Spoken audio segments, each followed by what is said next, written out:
We will call the governing board meeting of the Lammersville Unified School District to order at 7:00 p.m. This meeting is being recorded and live streamed. We ask that you silence or turn off your cell phones at this time. We will now start with the Pledge of Allegiance, led by Cordis Elementary School, Principal McDonald. All right. Come on up, girls. Okay, just be right there. Do the 3, 2, 1. 3, 2, 1. I pledge allegiance to the flag of the United States of America and to the republic for which it stands, one nation, under God, indivisible, with liberty and justice for all. Okay. Well, thank you for letting us be here this evening. I'm Darren McDonald, the lucky guy they call principal at Cordis Elementary, and I have some friends here today. We have our president, Ms. Trisha Chatterjee, and our vice president, Ms. Sanvi Chaudhary, who are going to give us kind of an update of what's going on at Cordis.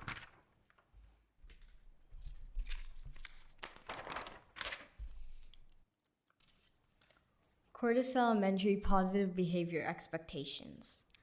PAWS stands for Practice Kindness, Act Responsibly, Work and Play Safely, and Show Respect. If a student displays these characteristics, then they are awarded tickets. This year, we are opening a store called the PAWS Stores where you can buy things with using those tickets. This will encourage students to be more responsible and more respectful at school.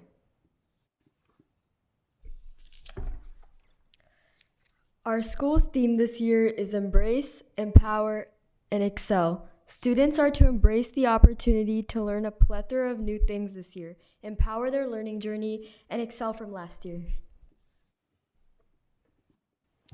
Reach 88. This year, we are encouraging students to try their best and grow. Last year, students hit 84% as an average on CASP. This year, we are encouraging students to try to reach 88% as an average on CASP. In math, we grew 2% because we were 82% and now we're 84%. The district average is 69% in terms of mathematics.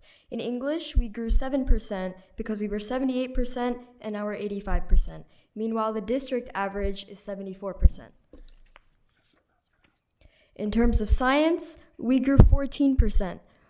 The district average is 61% and we're 75%. 5th and 8th graders have a lot to learn in terms of science, but we plan on excelling anyway. Map testing. Map testing is an essential part of our school. It allows us to figure out where the student is at and personalize their experience accordingly. If you get lower than average, then you are put in one intervention and one elective. Intervention allows us to teach the students what they're lacking in.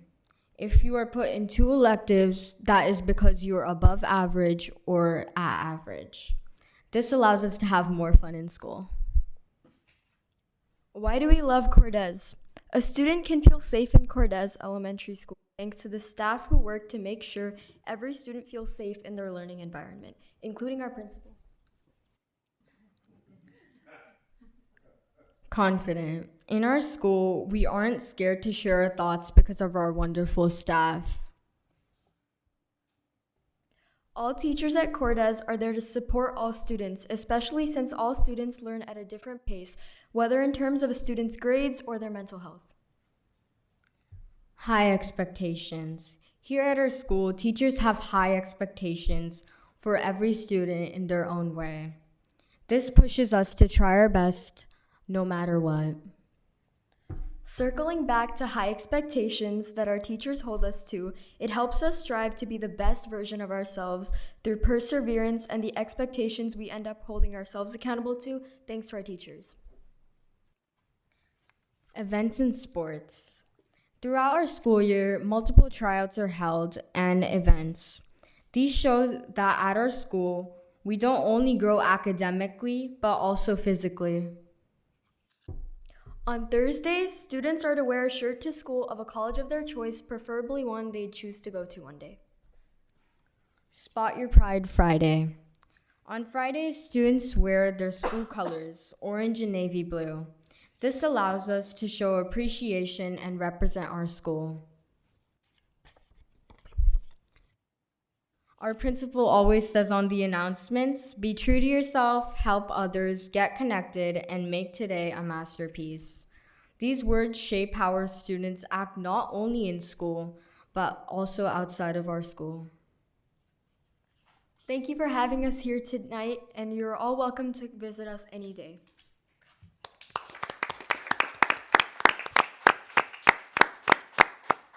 Thank you very Thank you. much. Thank you. I have to say, this was a unique presentation. In my almost 10 years on the board, I don't think I've ever heard students champion map testing and why it's valuable. So that was fantastic. Well, Thank thank you. you for having us. Thank you. Thank you. Thank you. Thank you. Thank you. Item 3, roll call. Lisa Boulay. Here. Colin Clements. Here.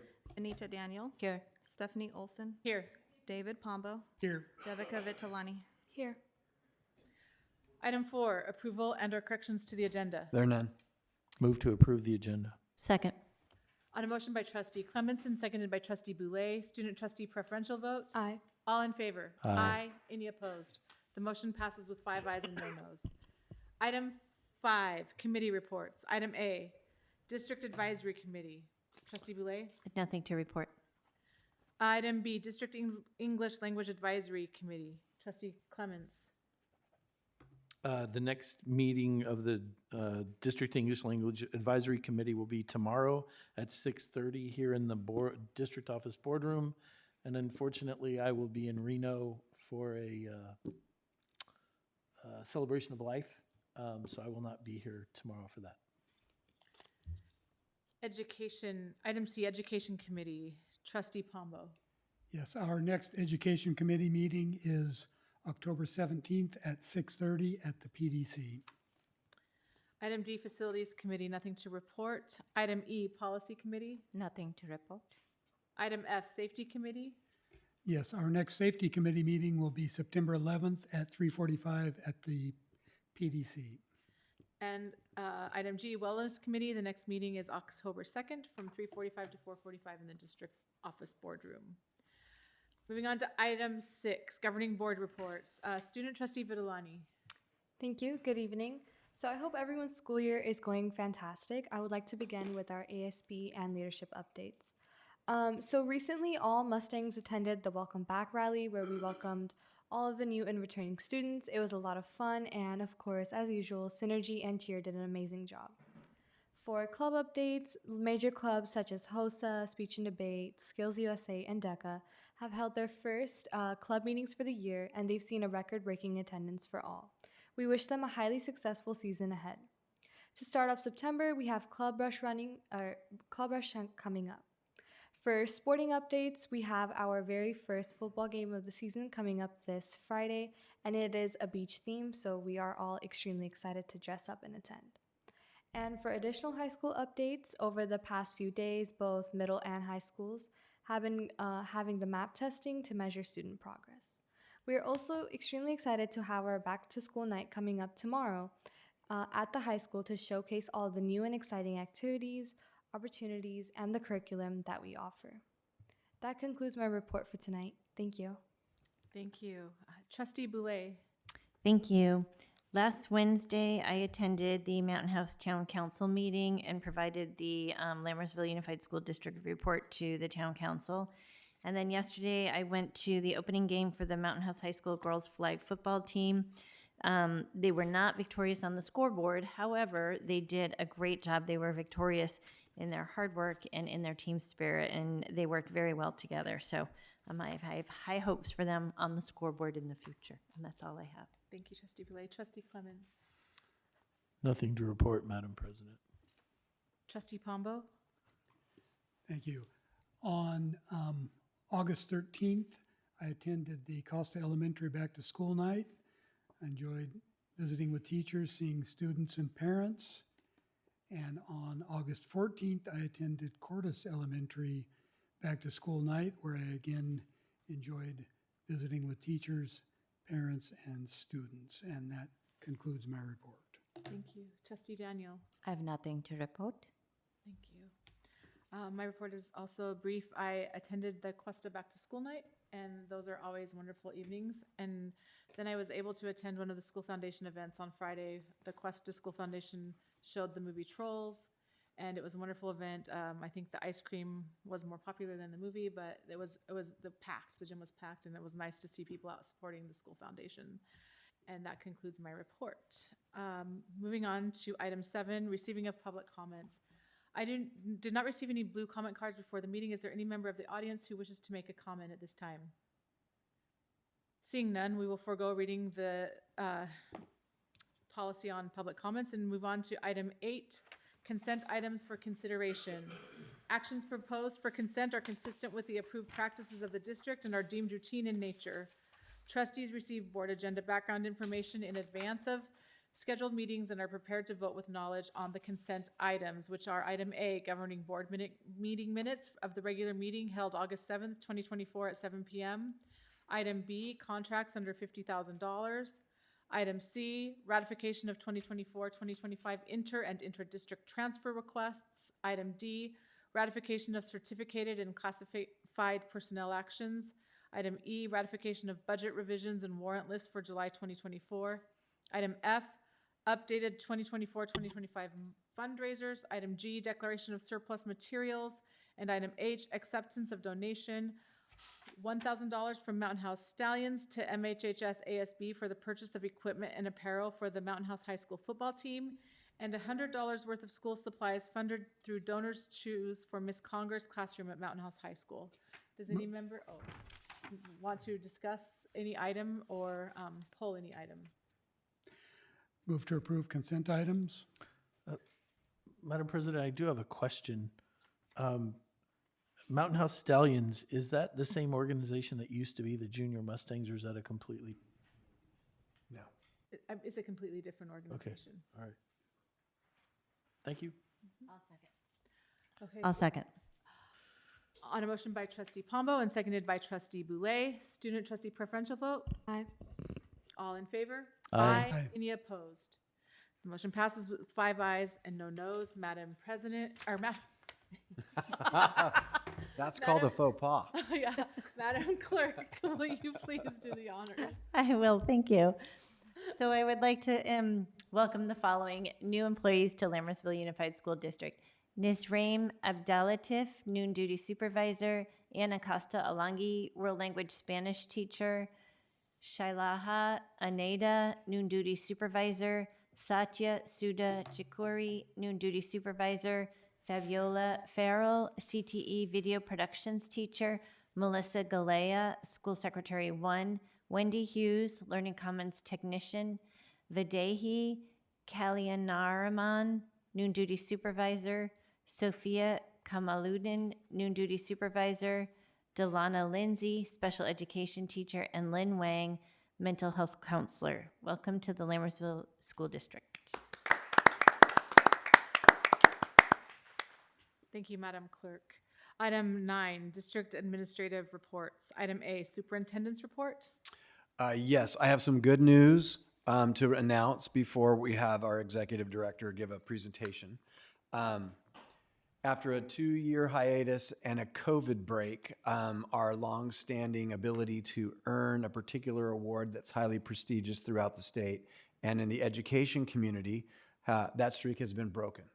And today we received word that the California School Boards Association has identified Lammersville Unified as a Golden Bell Award finalist with a focus on the Epic Academy, which means that to get the award officially, they have to come out and verify. So we already have a team identified that will do that process. That's more perfunctory than not.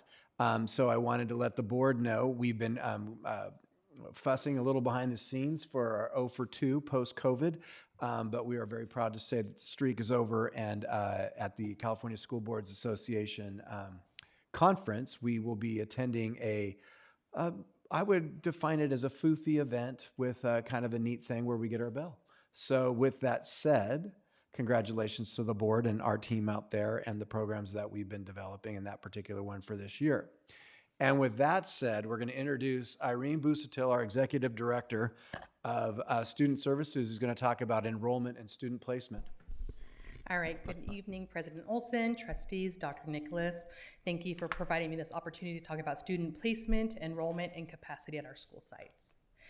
So right now, as of today, our current enrollment is 7,895 students, and you can see that we have a range across our campuses, with our smallest elementary school, Lammersville, with 168 students, and our largest elementary school, Hanson, with 929 students, all the way to our high school with 2,428 students. And as each of you know, our enrollment fluctuates every single day, so tomorrow the numbers will be different. So when students enroll in our district, our goal is to always place the students at their school of residence. However, depending on school capacity, some students may be overflowed outside their school of residence. We always try to find the next closest school to them depending on space. If a student has been overflowed, they're also identified in areas as an overflow student, because our automatic reaction is that we want those students to flow back as quickly as possible. The students are placed on a wait list to return. However, for our most impacted school sites and or grade levels, it is possible that a student will remain at their overflow school site for more than 1 year. Oftentimes when we call families, their students have settled into their school that they've been placed at or overflowed to, so families are given the opportunity to have their student remain at that school site through an inter-district transfer. We also have inter-district transfers, and so that's an agreement between LUSD and the board of another district, and those agreements are good for 1 year. Priority is given to students that have been victims of bullying or are military personnel students. We also take into consideration childcare needs, if there's siblings, if the student's just trying to complete that academic school year, if the student's going to be gone from the district for a year or less, if a student's at a graduation year such as 8th grade or their senior years. We look at recommendations from SARB panels, child welfare, all of those different factors come into play, as well as like the Allen bills if we have parents that are working within our district boundaries. Those transfers can also be revoked if a student has violated any state or district rules or regulations. If there's unsatisfactory attendance, and that could be something as small as like the little baby tardies that are like 5, 10, 15 minutes to like chronic absenteeism as well. Unsatisfactory discipline, and then also unsatisfactory academic progress.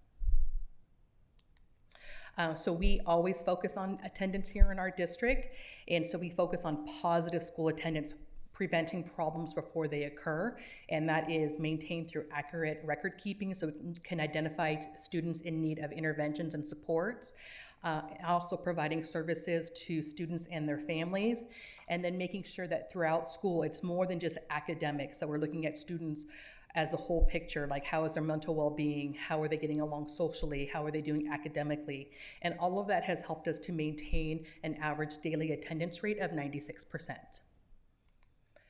So with all those students on our campuses, we have California Education Code 41402 that outlines a maximum ratio for site administrators to teachers on a campus. And as a unified district, we're subject to the 8:100 ratio. And right now, based off of current staffing, we're at 6.09 site administrators to 100 teachers, per 100 teachers. Looking at class sizes, transitional kindergarten must be a 12:1 ratio. Our TK classes are able to have 24, but that's because we have the additional of a paraeducator and instructional aide in there. Otherwise, it would have to be 12:1. Looking ahead to next school year, we're anticipating that the state is going to move forward with the 10:1 or 20:2 ratio, and that is not flexible at all. Kindergarten through 3rd grade, the average is 24. Our 4th through 8th grade is 32 students, one teacher, and then 9th through 12th grade is 35.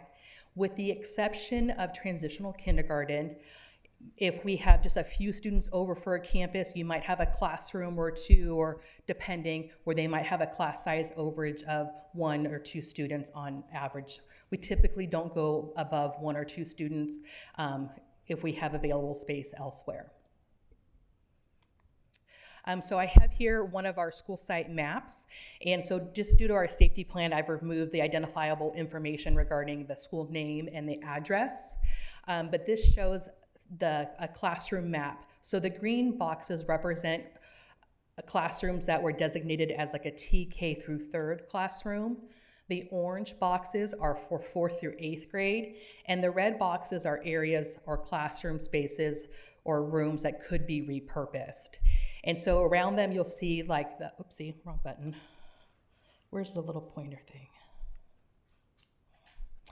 The dark circles, we'll pretend that I'm pointing, the dark circles there indicate spaces that are not being used as a traditional classroom. So it's not saying that the classrooms are empty. It means that maybe there might be a speech and language pathologist using a full-size classroom to provide services to a handful of students. So there might only be 3 students, 4 students being serviced in a full-size classroom.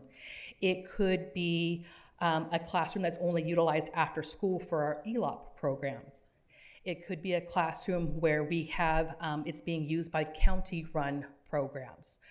And then we also have the 2 red squares with the dark circles around them, and that represents non-traditional classroom spaces, like a music classroom that could be repurposed for a traditional academic classroom, or like a Learning Commons makerspace that could be repurposed for that same thing. So with that, we could easily, with this school map, accommodate 400 to 464 students additional on this campus. And that's assuming that in the green boxes, we're doing 24 students, and the orange boxes, we're doing 32. The red boxes as well, I calculated at 32 students. However, if we were to take out any students that were not overflowed or on an inter-district transfer, then those numbers would go up to 490 or 554 respectively. Here's another one of our campuses. So you see, again, we have a lot of those dark black boxes indicating spaces where we could have additional students in a 24-to-1 or a 32-to-1 ratio. So for this school site, as the current enrollment, we would be able to put 400 to 496 students on this campus. Or again, if we remove the overflow students or the intra-district transfer, we would be able to accommodate 439 to 535 additional students on this campus. Looking at room for growth, conservatively speaking, we have room at our elementary schools for 1,008 students. If we go to some of the maximums, which would mean using PE rooms or music rooms or maker spaces, or having some of the other like county-run programs not using our facilities, or like Montessori not using our facilities, we would be able to easily accommodate 2,096 students. And that's without any class size overages or anything on our campuses. And then looking over at our high school, we have always worked to protect that 7-period day. So in preparation for that 23-24 school year, we did install the 8 portables. So that took care of last year and then this 24-25 school year. And then looking ahead to the 25-26 school year, we have that new building that is being built. So we have 13 classrooms and 2 additional labs going in, and that would provide us with 450 to 550 additional seats at our high school. Any questions? I have a couple of questions. Mm-hmm. So if you can go to the site admin slide. Yes. Yeah, administrator staffing ratio. So it's more of a clarification for me. So you mentioned that unified school districts, the ratio has to be, it is like, is it mandatory like 8:100? and we are right now at 6.09 is 200. We may not exceed 8, so we have to be below 8. 8 would be the absolute maximum, so we would want to stay at 8 or below. Sure. So we are at 6.09. So, and I know that we are not at 8. So I'm just thinking the difference. How are we handling the difference if we were So let supposed to me explain it this way, is in a lot of districts, there's a false notion that districts are top heavy, meaning they have more administrators than they need. And so there's often a cultural debate about how many administrators versus teachers there are. So to be able to publicly say that we're basically 2 administrators below the mandated ratio says that we've staffed with the right people and we're under the maximum, which means that we're being fiscally responsible and we're not top heavy with too many administrators. And so we're getting the most out of our leaders. Okay, thank you. So we are still able to effectively work with 6, even though we are under 8. Is my understanding That is correct? correct. We're very proud of our record. There might be one person out there who represents curriculum and instruction that likes to hire people and has all kinds of ideas to do that. We all kind of circle up with her about once a week and say, you know what, we're gonna hold off for now. But if we have a need that's true, we can move forward aggressively because we know we have a gap between the maximum and where we're at. So that gives us flexibility. Thank you. Thank you for explaining. Trustee Daniel, could I just piggyback on that question before you move on to the next one? Just for clarification, this is only referring to site administrators, not other people with administrative credentials like Me. Yeah. Right. Right. It's This just is like site principals administration. and vice principals strictly. as Correct. the There's code is another written. ratio that's 11-to-1, which it brings in certificated administration, but not classified administration. And we always have met that mark below that as well. The point of the slide is to say that if we had a need, we can make a move. Okay. And we're not hiring people or filling spots just for the sake of it. We're achieving high-level results consistently over time with the staff that we have and the ratios that we've determined. Thank you. Thank you. Thank you, Trustee Thank you. Daniel. So my second question is about the round blocks that you shared, actually the max seats that you mentioned after So you mentioned that we can take a maximum of a number of seats by filling in all these spaces which are circled, and right now they are being used as a maker space or P class. Or it could just be a speech and language pathologist or a resource classroom, or it might be a principal has been creative and created their own professional development center on the campus. So there's lots of creative use of open spaces. Thank you. So my question here is, our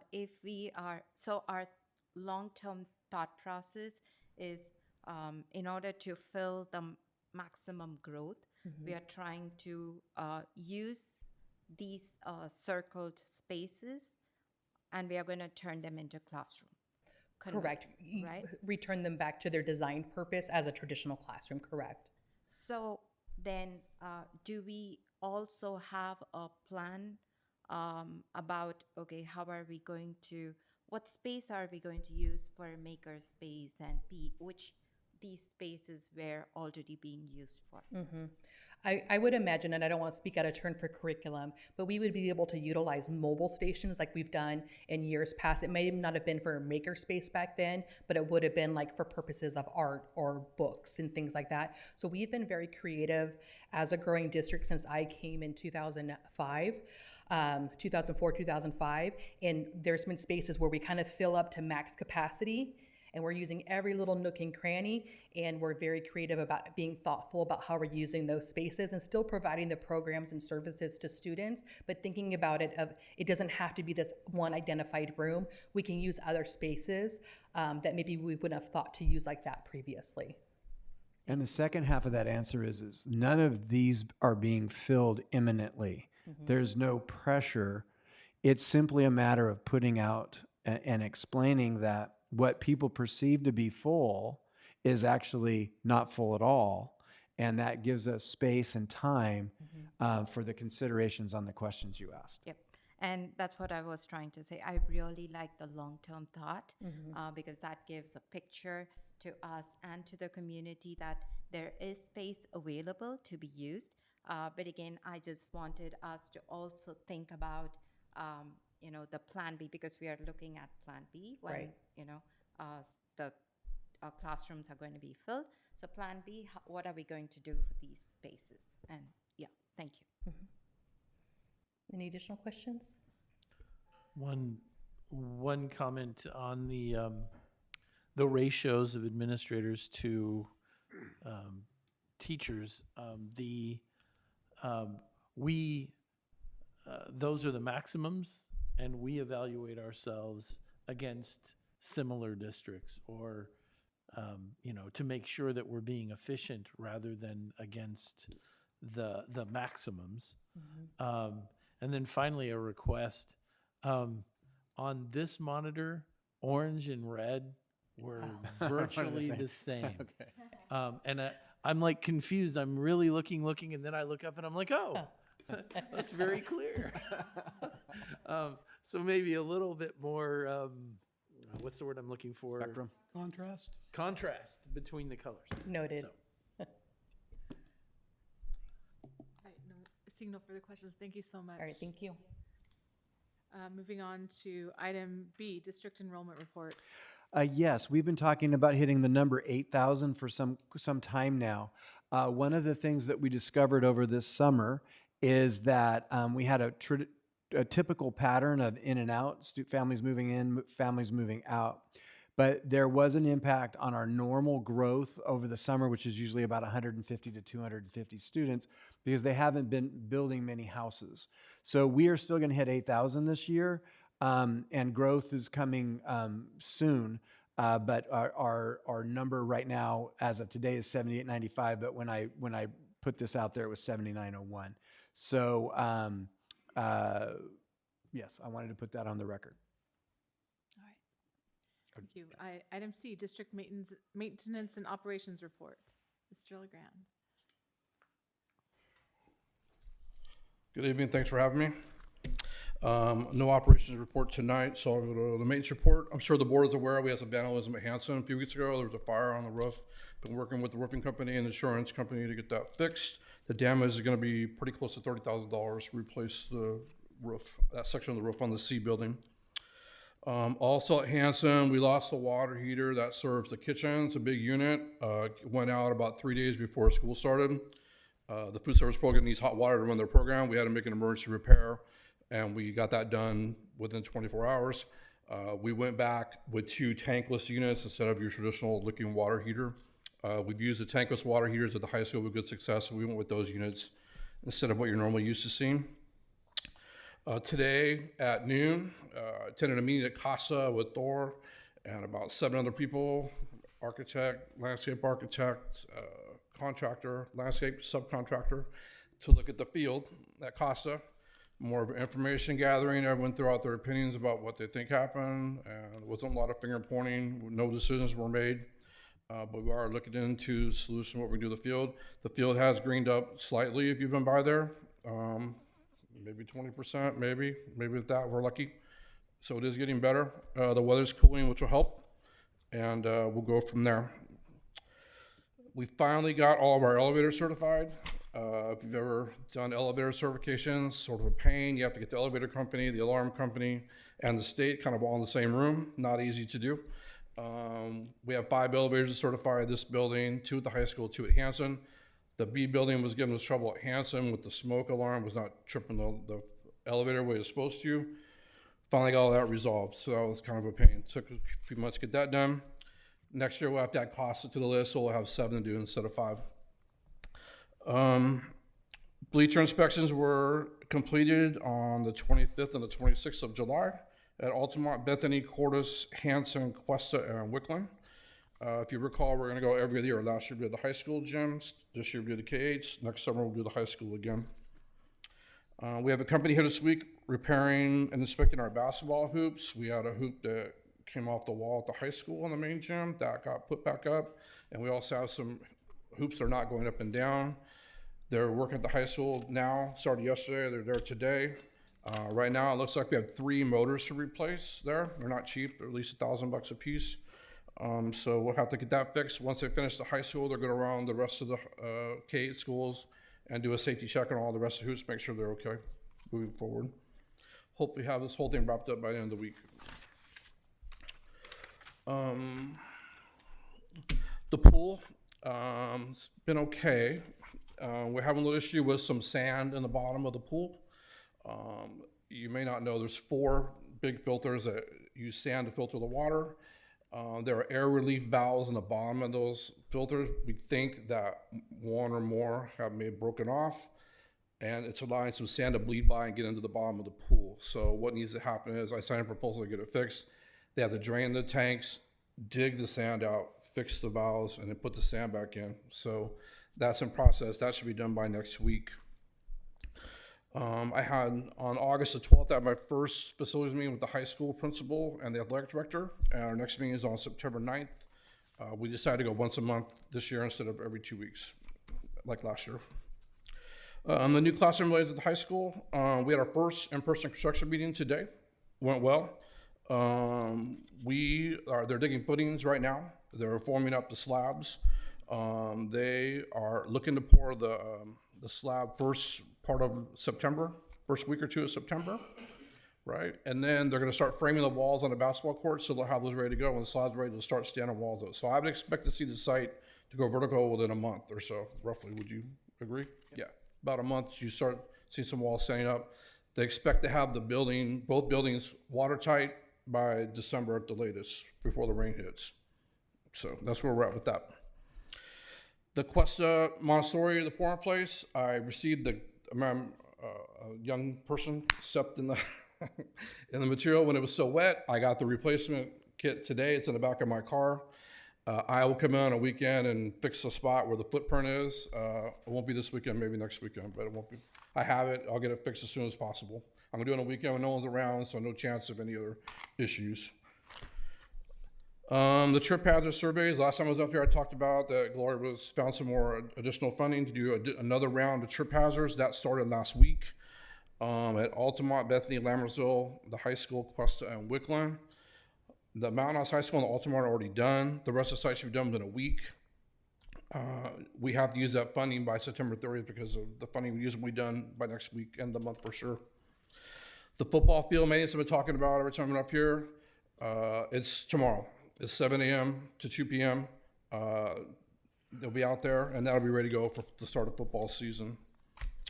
The wind screens are still an issue. We did not receive the replacement screen that's on the southeast corner of the tennis courts, and they have not picked up the ones that are wrong for the pool either. I talked to the athletic director today, and I emailed the vendor to find out what's going on, why they haven't picked that stuff up.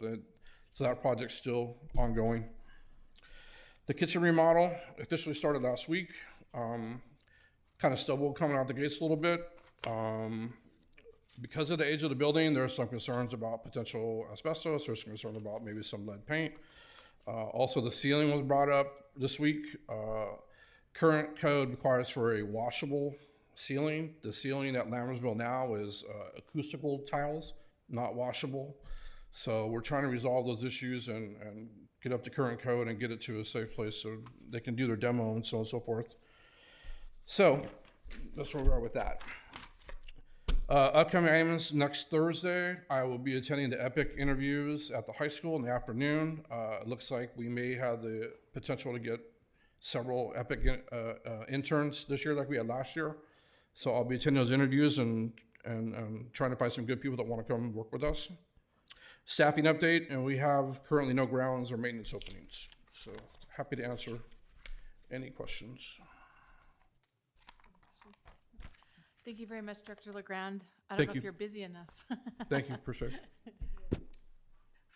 Moving on to item 10, action items. Item A, consider approval of contract with Salient Health LLC for a speech and language pathology assistant for the 2024-2025 school year. Total cost $103,740. Staff report. Yes, this is an SLP position. It's a replacement position, and we're going through this company. Move to approve the contract with Soliant Health LLC for a speech and language pathology assistant for the 2024-2025 school year. Total cost $103,740. Second. On a motion by trustee Boulay and seconded by trustee Pombo, student trustee preferential vote. Aye. All in favor? Aye. Any opposed? The motion passes with 5 ayes and no nos. Item B, consider approval of a contract with San Diego Center for Children for a residential treatment facility for a student per the student's individualized education program, IEP, for the 2024-2025 school year. Total cost $53,049.18. Staff report. Yes, this is IEP driven and is a facility care for one student. Move to approve a contract with San Diego Center for Children for a residential treatment facility for a student per the student's individualized education program, or IEP, for the 2024-2025 school year. Total cost $53,049.18. Second. On a motion by trustee Clements and seconded by trustee Daniel, student trustee preferential vote. Aye. All in favor? Aye. Any opposed? The motion passes with 5 ayes and no nos. Item C, consider approval of governing board resolution number 24-25-5 to support acquisition of additional facilities funding within the Lammersville Unified School District. Staff report. Yes, as Mountain House grows, so does its population of individuals. And so you start to get over time groups of people that have been here historically and know the stories and the legends of things like how the grocery store got built, and that 15 years ago there was a promise that just around the corner would be a new grocery store, and that went on and on and on for over a decade. I use that as an example because the people who waited understand that the community grows in spurts and fits sometimes, and sometimes very rapidly. This resolution is really addressing a couple of specific issues as an attempt to kind of formalize the board's position on a particular matter. And one of the things that's happening as time has passed is as new individuals move into town, they don't always get the whole story or information around why things work the way they do. And I think sometimes we get well-intended people who get together and talk and ask, well, what about this and what about this and why this isn't this and this way or that. In particular, this matter, it reminds me of the old adage that you have to live with the reality that is, not the reality that you want. And sometimes that takes people time to kind of realize that there is a process in this community, and it does sometimes take longer than it should, but growth is an inevitable part of the history and an inevitable part of the progress of Mountain House as there's more villages to grow. Now, why am I bringing up all this? There's a pressure campaign currently going on. It's at a low level of temperature, but it's consistent around a theme that our schools are overcrowded. We had a nice presentation earlier tonight, which verifies that that's not accurate. The concern is appreciated, but not warranted.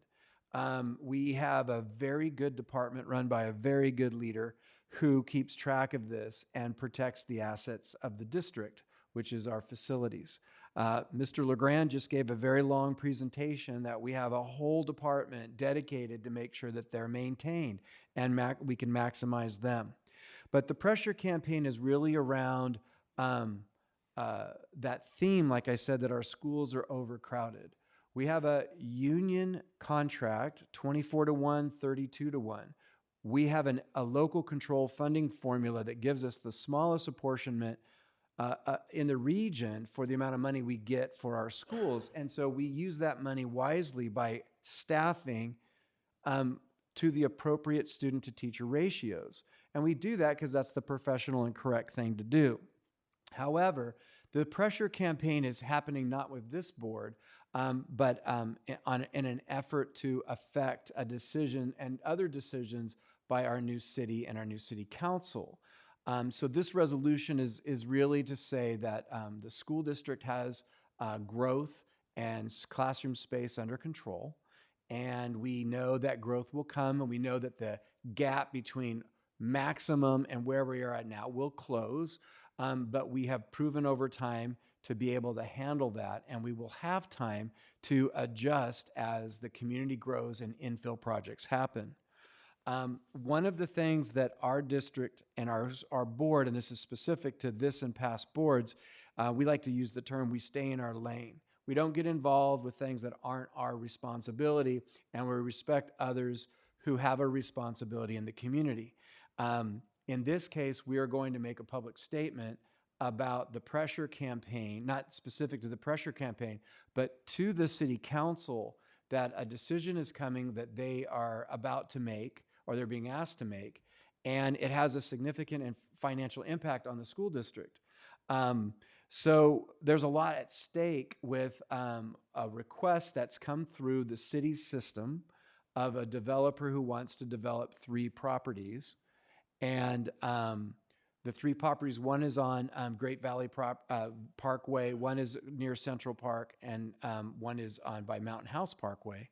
And it's a chunk of houses that will go in there. For our district, that's $9.6 million. And that money would be dedicated when it were to come, if it were to come in, for district support and school facilities. We have more needs in this district than there is money that's going to come in, even as it rolls in these extra projects. So what I want to say to the board is, again, we are in an enviable position of waiting for another entity to make a decision.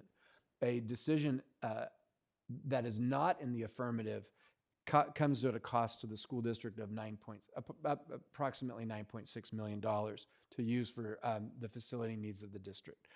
So that is my report. Thank you. Just a point of clarification. This resolution is not in any way in favor of the city doing anything. It is to say we are able to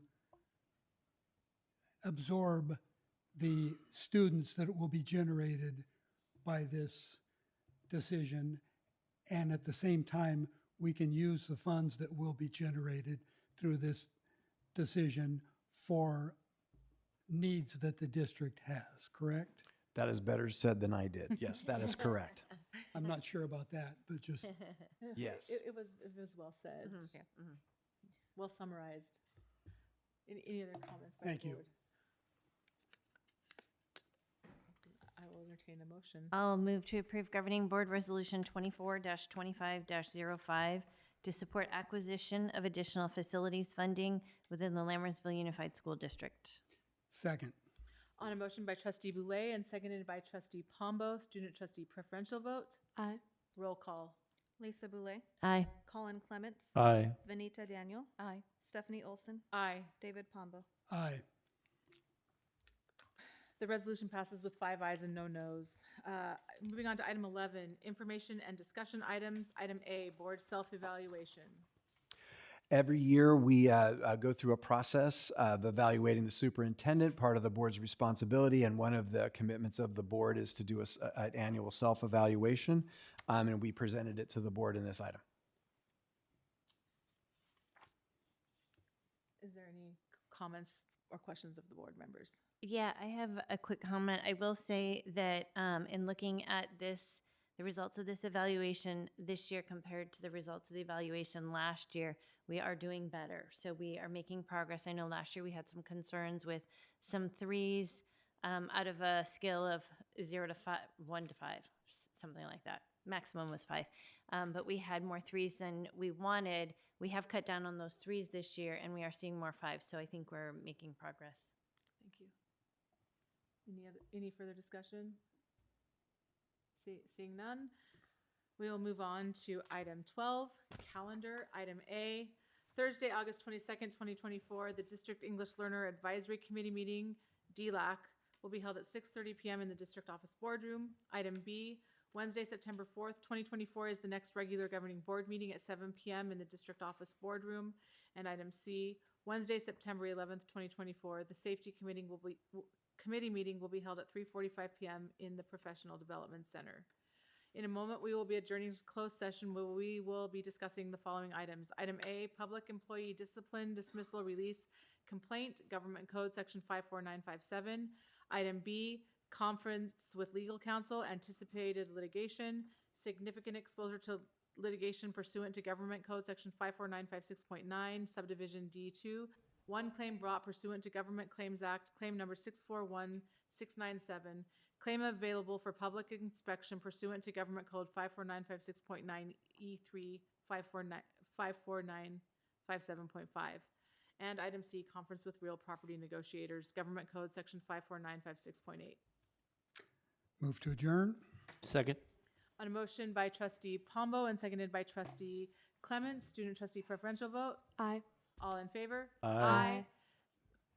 We are adjourned with 5 ayes, no nos at 7:50 PM.